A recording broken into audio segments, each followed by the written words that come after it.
Well, everything was just going too well because apparently the iPhone 13 might end up costing a bit more. Let's begin.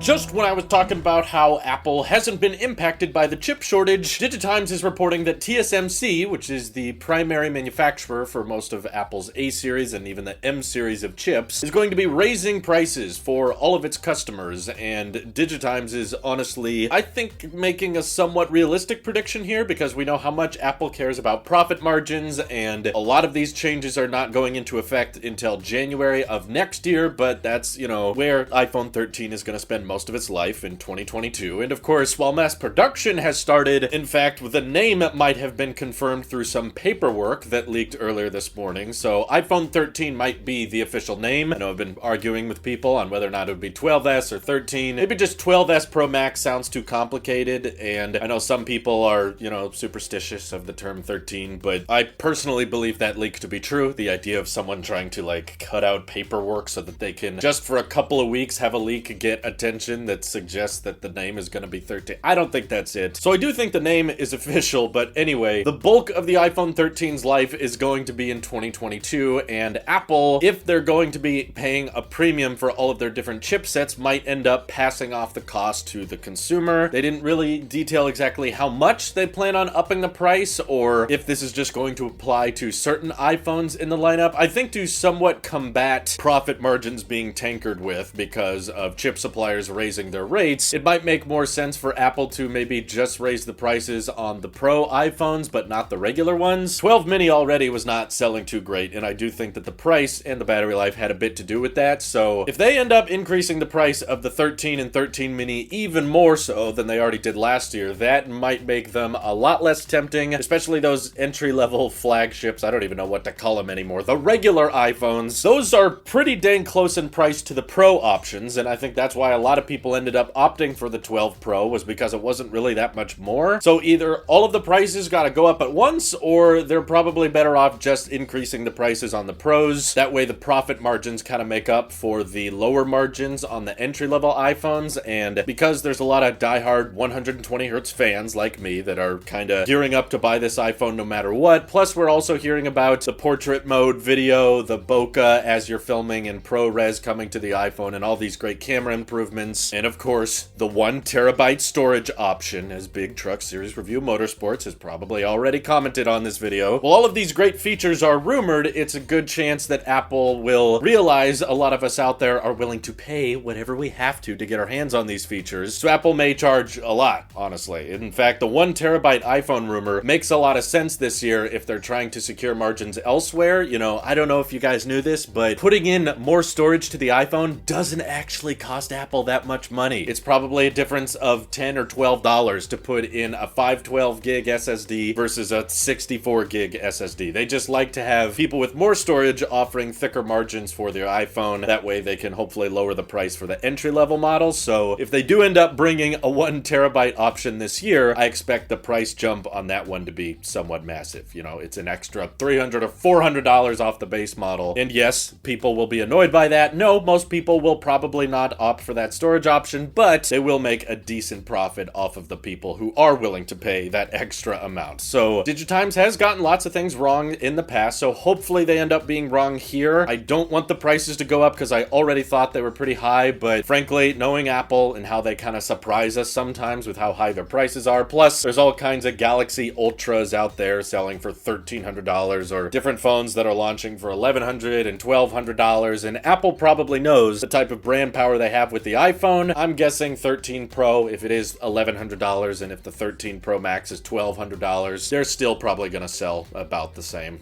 I think there would be a decent amount of frustration. The rest of the community is just going to be like, oh, that sucks, that's way too much. And then 5 seconds later be like, okay, I want the graphite one. That one looks good. I'm ordering it now. But that's just my own theory. I'm curious, of course, of yours. Do you think that a price hike is absolutely unacceptable right now, or do you think they can get away with it pretty comfortably? Feel free to let me know. This is your Apple Sheep here. I'll see you guys in the next one.